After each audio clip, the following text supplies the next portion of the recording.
and Mr. General Secretary and Miss Deputy Secretary. I am very glad to I am representing my country, Congo. Decades of war, violence and poverty have climbed the lives of over 5 million people, and absence of school, healthcare and reliable income generating opportunities hinder communities' ability to emerge from crisis. Despite overwhelming odds, there is hope across eastern Congo. Key issues impacting lives in my country is protect, restore and promote sustainable use of terrestrial ecosystems, sustainably manage forests, combat desertification, unhauled and rivers, dam degradation, unhauled biodiversity loss.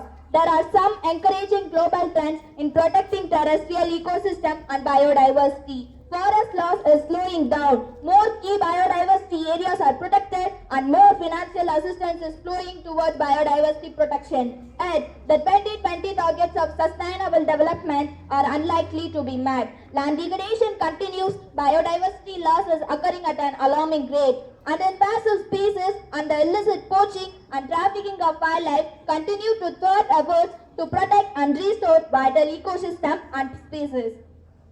As a conclusion, I conclude that just imagine if trees gave off Wi-Fi signals, we would be planting so many trees around us and we would probably save the planets too. Our urgent action must be taken to reduce the loss of natural habitats and biodiversity, which are part of our common heritage, and support global and food, water security, climate change mitigation and adaptation, and peace and security. I humbly request all the nations to join our hands to work on this goal.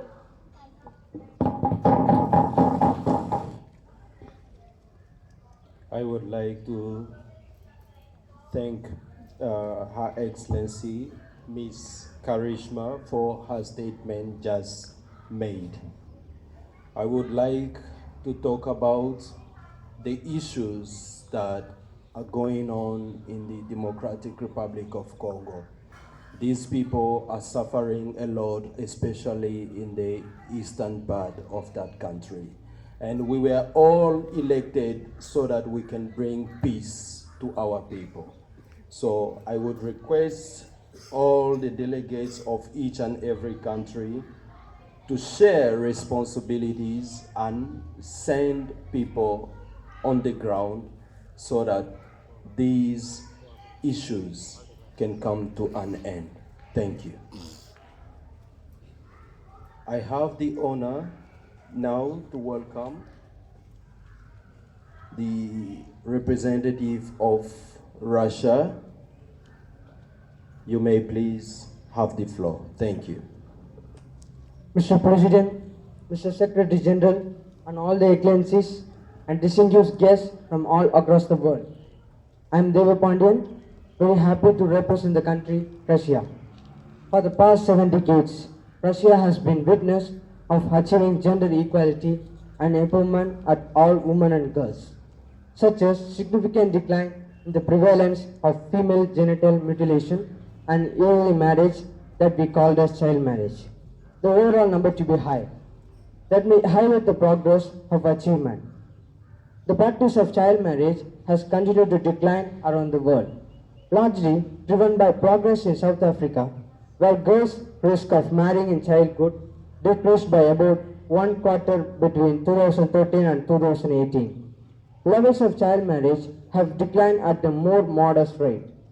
At least 200 million girls and women have been subjected to female genital mutilation based on data from 30 countries where the practice is concentrated and where nationally representative data is available. In these countries, the prevalence of this harmful practice declined by 1/4 between approximately 2000 and 2018. In 51 countries with data on the subject, only 57% of women aged 15 to 49 married or in union make their own decision about sexual relations and the use of contraceptives and health services. For the past 25 years, there has been progress in reforming laws towards improving gender equality. Yet, discriminating laws and gaps in legal protection remain in many countries. While women represent 39% of world employment, only 27% of managerial positions in the world were occupied by women in 2018, up only marginally from 26% in 2015. So, Mr. President, Mr. Secretary General, how can you fully stop female genital mutilation? Thank you.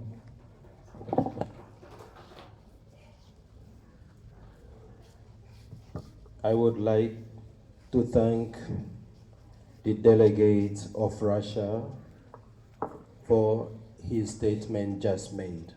Thank you. I would like now to know how many people agree with his statement. Please raise your hands. Thank you very much. Earlier today, I say that we have to work on 6 priorities. And one of the priorities is to take good care of disabled people. And another one is gender equality. We have to work on that, all of us. Thank you very much. I would now like to call upon the representative of China. Yeah, I beg your pardon. China has already spoken, right? Yeah, I would like now to call upon the representative of India. Would you please address to the assembly? You're welcome. Honorable President and Mr. Secretary General and all excellencies, I am genuinely very happy to represent my country India. I take this opportunity to bring to the notice some of the major issues in India. Issues which are obstacles for the development and peaceful coexistence of my country India. Some major issues of India: decline in literacy rate. The percentage of literacy in India is alarming. Through 74.04% people were counted as literate in 2011 census. There is wide disparity between rural and urban areas and male and female population. The condition in village is worse than in cities. Through a number of primary schools have been set up in rural areas, the problem persists. Education system. The education system of India is blamed being too theoretical but not practical and skill-based. The students study to score marks but not to improve their knowledge. Rabindranath Tagore written many articles offering suggestions to change the education system of India, but it is not done. Basic sanitation. Sanitation is yet another problem, but one of the biggest in India. There are about 700 million people who have no access to toilets at home. Slum areas do not have toilets. Many rural schools also have no restrooms because of what? Parents do not send their kids, especially girls, to the schools. Healthcare system.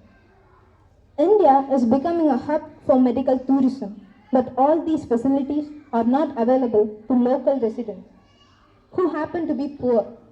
Healthcare is a neglected issue in India.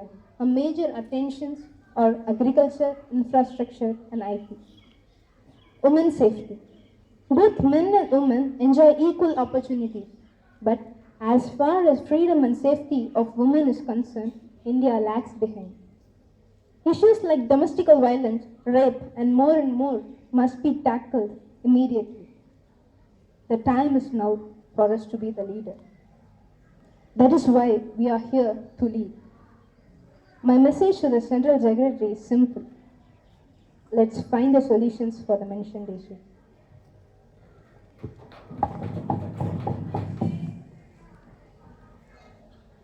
On behalf of the General Assembly, I wish to thank Her Excellency Ms. Tenmozi for a statement just made.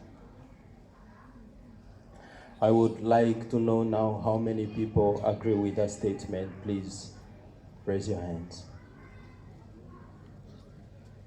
Thank you. These issues are issues that we should not really ignore. Gender equality and empowerment of women.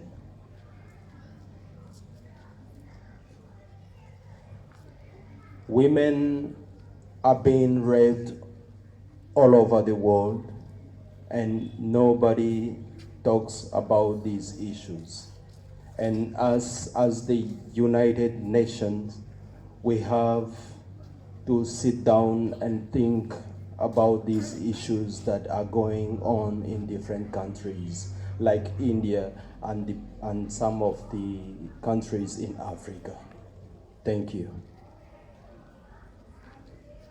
The Assembly will now hear an address by the representative of Saudi Arabia, Ms.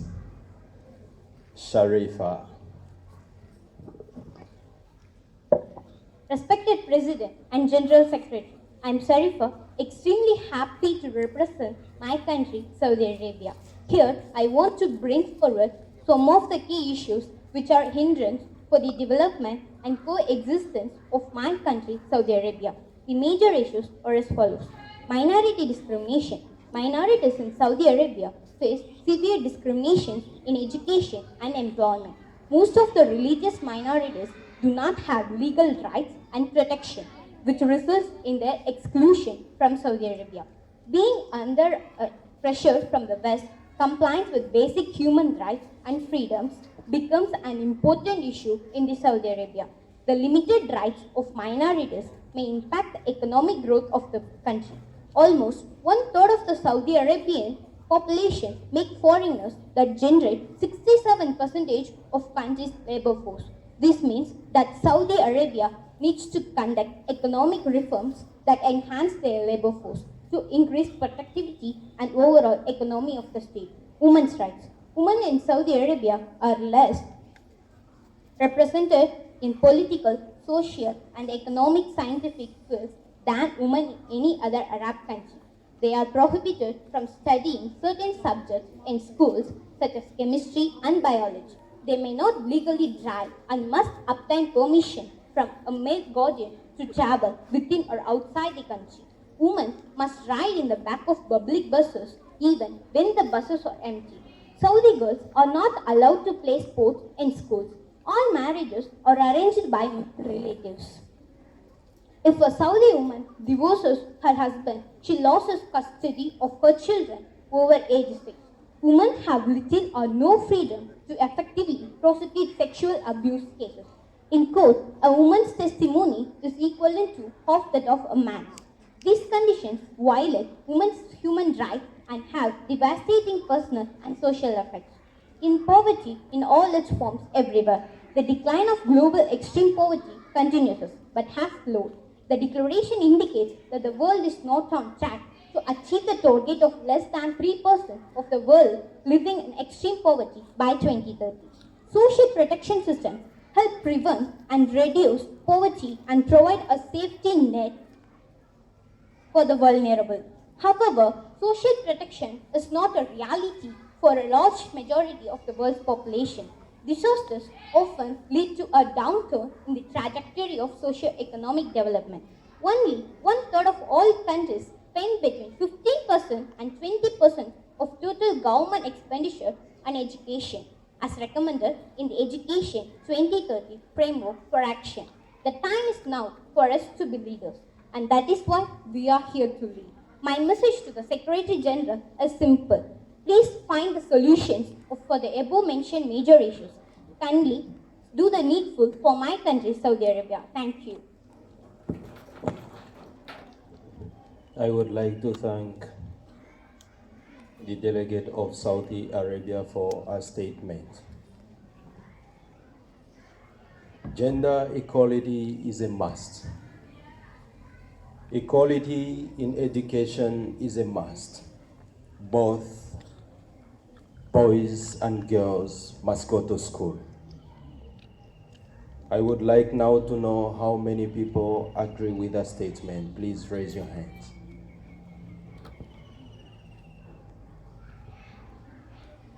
Thank you. The Assembly will now hear an address by the representative of America. Please, you may have the floor. You're welcome.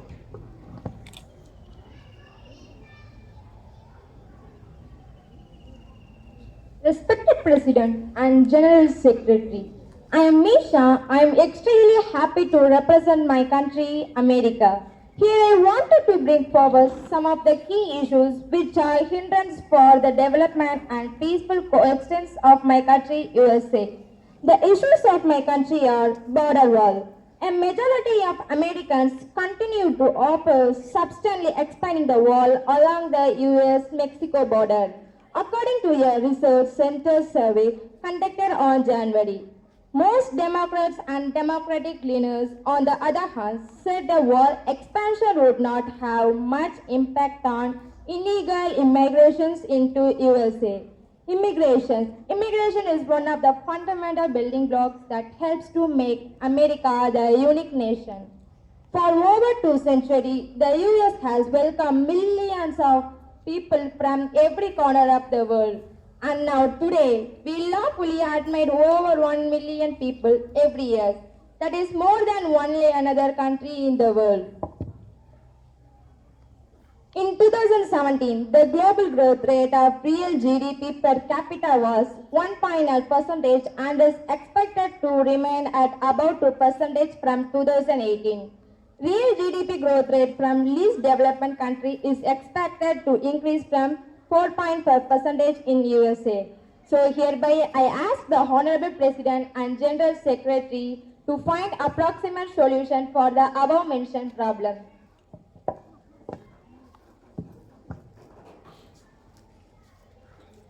Thank you. I would like to ask how many people agree with that statement. Please raise your hands.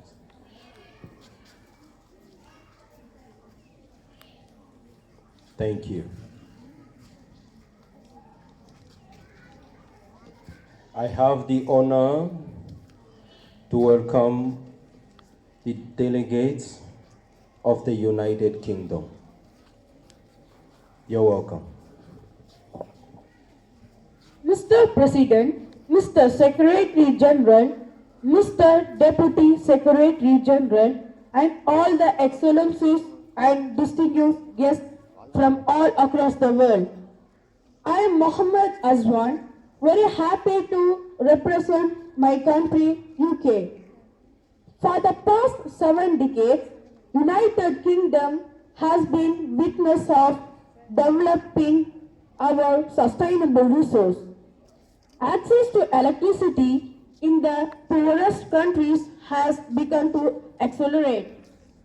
Energy efficiency continue to improve and renewable energy is making gains in electricity sector.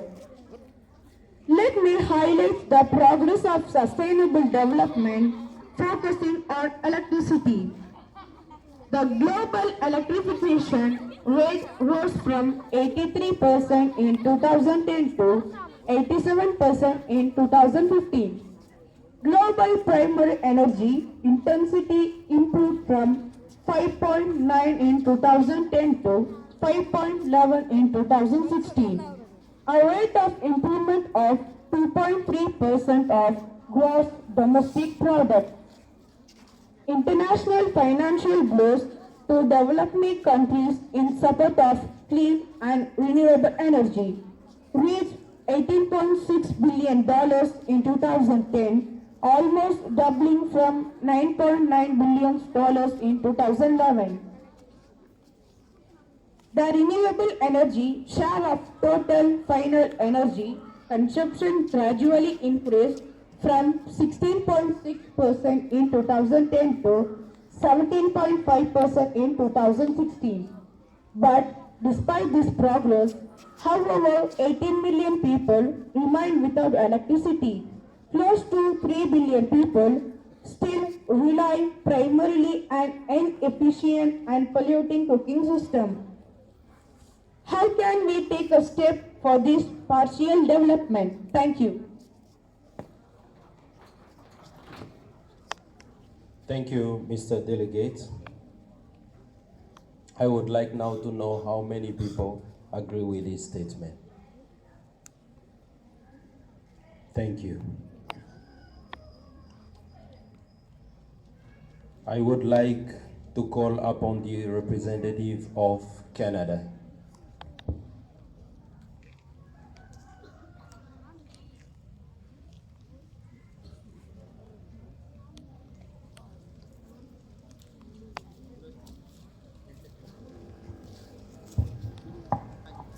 Good morning, Mr. President, fellow delegates, and friends. It is an honor to be with you today. I am S. Abhita Kaveri and stand here to represent Canada. It is the responsibility of a leader to spend time with people. They were elected to serve. If you want the real stories, you have to go where people live. Securing Canada's place in an expanding international marketplace. The law of competitiveness to developing countries began in 1960s in labor-intensive sectors such as textiles, clothing, and consumer electronics. Canada's auto industry faces global overcapacity, while Brazil has become a competitor in regional aircraft. There has been a transfer of jobs from the US hotline to China and have become a much published business strategies. Globalization has been accompanied by growing wealth poverty gaps among and within countries, disparities that Canada cannot ignore. At the same time, the integration of more countries into the global economy will create new markets for Canada. Therefore, the Honorable President, please give a solution for Canada's above major issues. Thank you. I would like to thank the delegate of Canada for her honest statement just made. I would like to call upon the representative of Pakistan.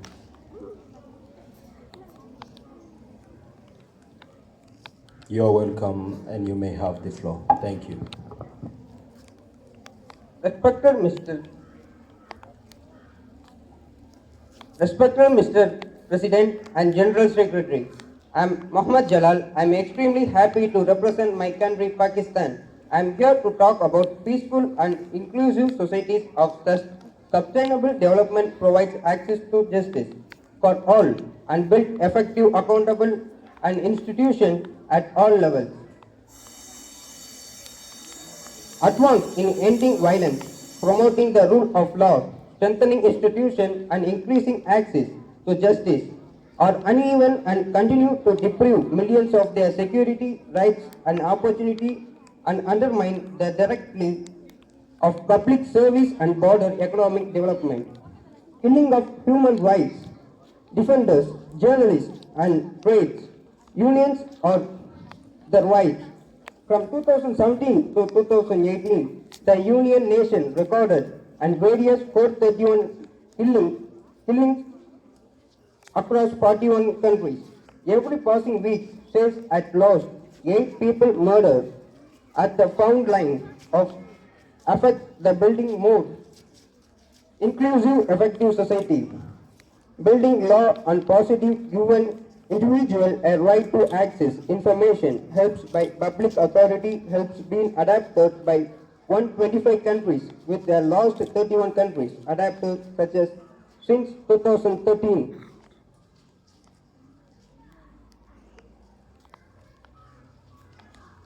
I request all the nation to promote just, peaceful and inclusive society. Thank you. I would like to sincerely thank the delegate of Pakistan, and I'm really happy to see Pakistan and India sitting just next to each other. I hope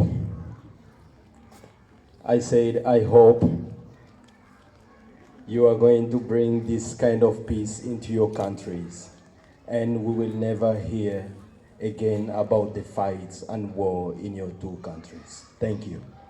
I would like now to ask how many people do agree with the delegates of Pakistan.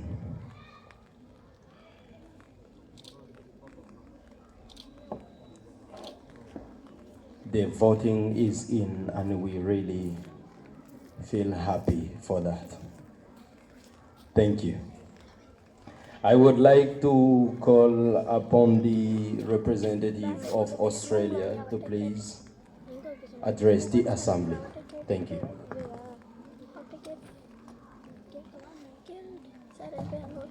Respected President and General Secretary, I am R. Mohammad Basil. I am extremely happy to represent my country, Australia. I am here to address sustainable management of water and sanitation for all. Despite progress, billions of people still lack safe water, sanitation and hand washing facilities. More efficient use and management of water are critical to addressing the growing demand for water. Threats to water security and the increasing frequency and severity of droughts and floods resulting from climate change. On this occasion, I conclude, I request all the nations to support and strengthen the participation of local communities in improving water and sanitation management. On behalf of the General Assembly, I would like to thank His Excellency Muhammad Basil. I would like now to ask how many people agree with his statement.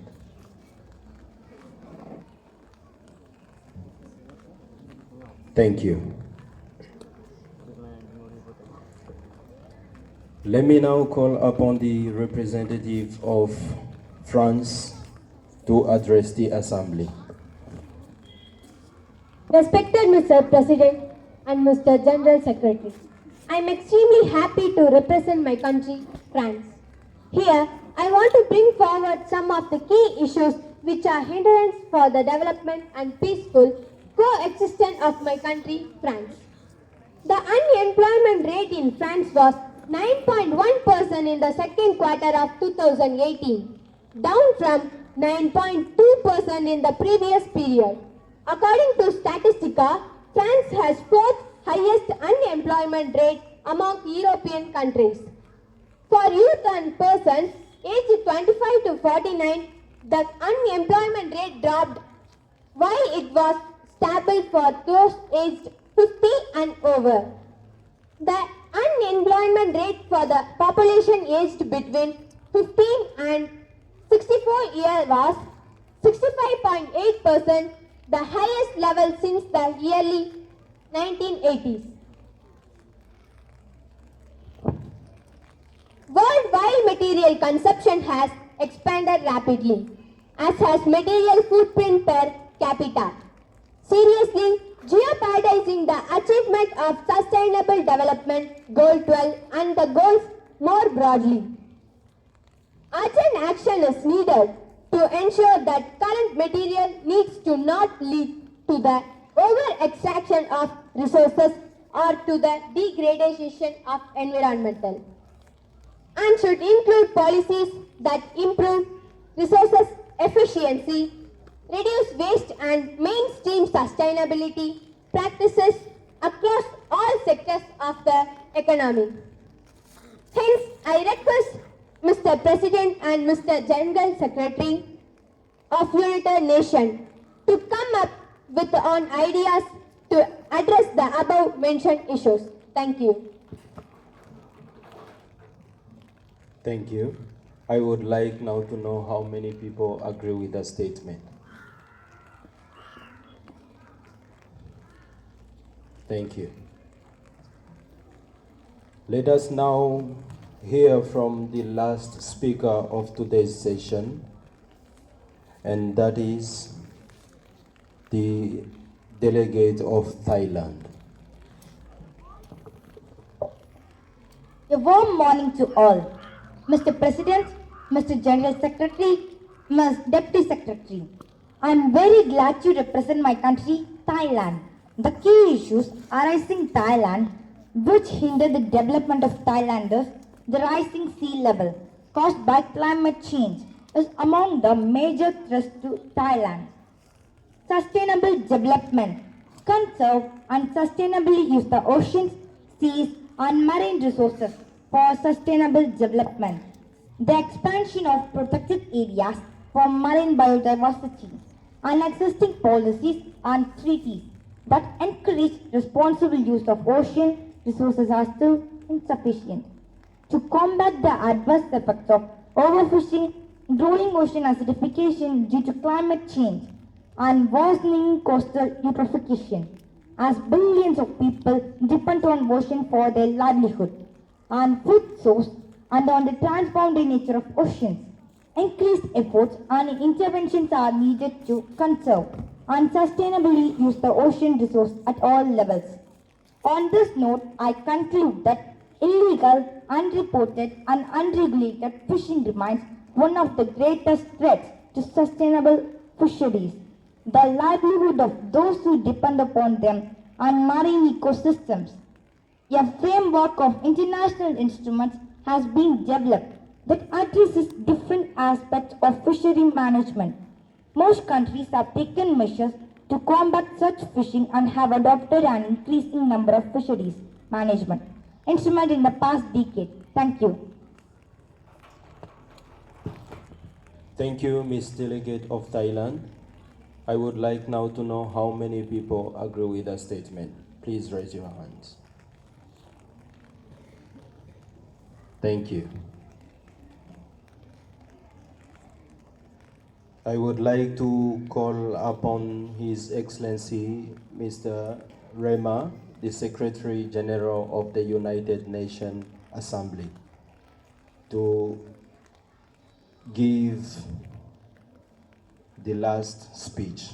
You're welcome. You may have the floor.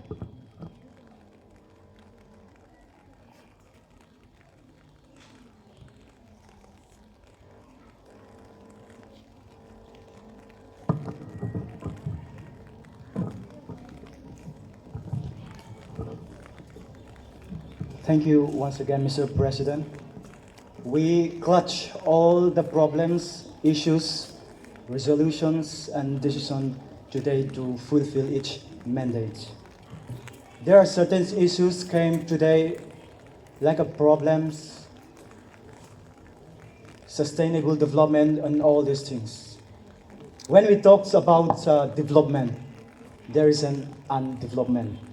When we talk about the sustainable development, just what we heard today is that our electrification rate rose up 82.5 in 2010 to 87.6 in 2012. That shows about our development. At the same time, there is a scarcity of food and waters and the problems of sanitation. And also when we talk about the biodiversity problems, rising up of the sea level due to the climate change, all this is a problem that they ask to solve that will take for our next step of our development. And also we heard about today about the gender equality that they rose up. When we talk about the gender equality, somewhere on the corner of the world, many females and women are suffer as they raise today the issues like female genital mutilations that make us suffer to the women, that they have gone through about different kinds of health issues and all these things there. Inequality and poverty are growing. But I would like to bring a good news to all of you that United Nations trying to take a new step for the coming years. In 2010, we will continue to take another step to make our development. We'll keep on pressure, we'll never give up to make a better world for you and me. Today, 74th of United Nations General Assembly is ending, but our work is just beginning. We must all take the resolution to translate our works and into a policies and actions so that we can make a better place for you and me. So shall we all raise up? And I would like to hand over the time once again to Mr. President to take a conclusion.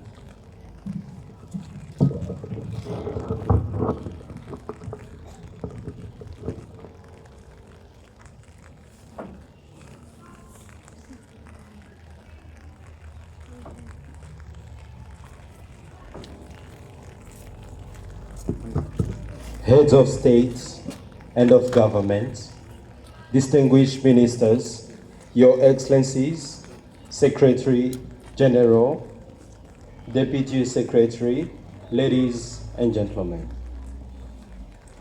I would like to thank all of you for your presence here on the 74th regular session of the United Nations Assembly. So many issues have been said today, and we all have to work together, hands in hands, to bring peace to our people. It is not a work of one person, but it's a work of us all.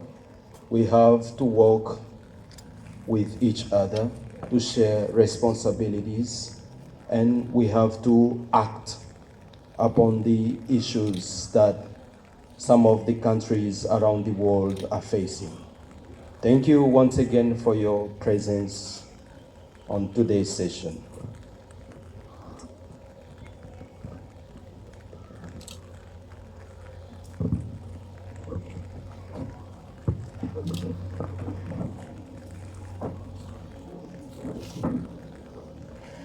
We are now coming to the end of the 74th regular session of the General Assembly.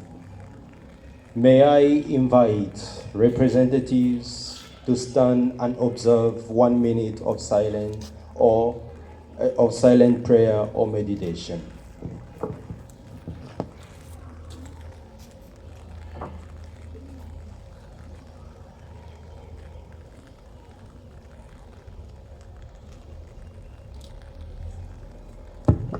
Thank you.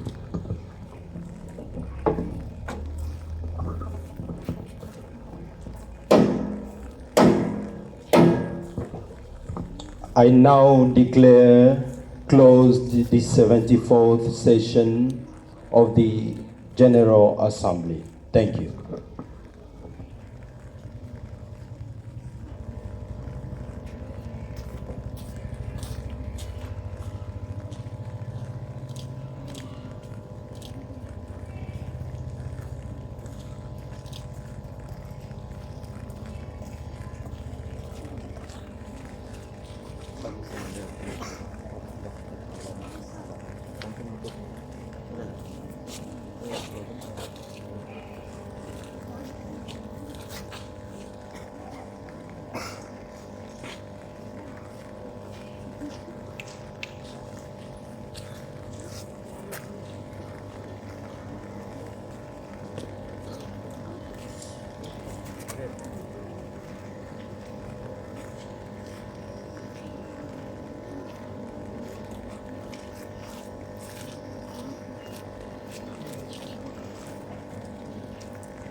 कैसे होगा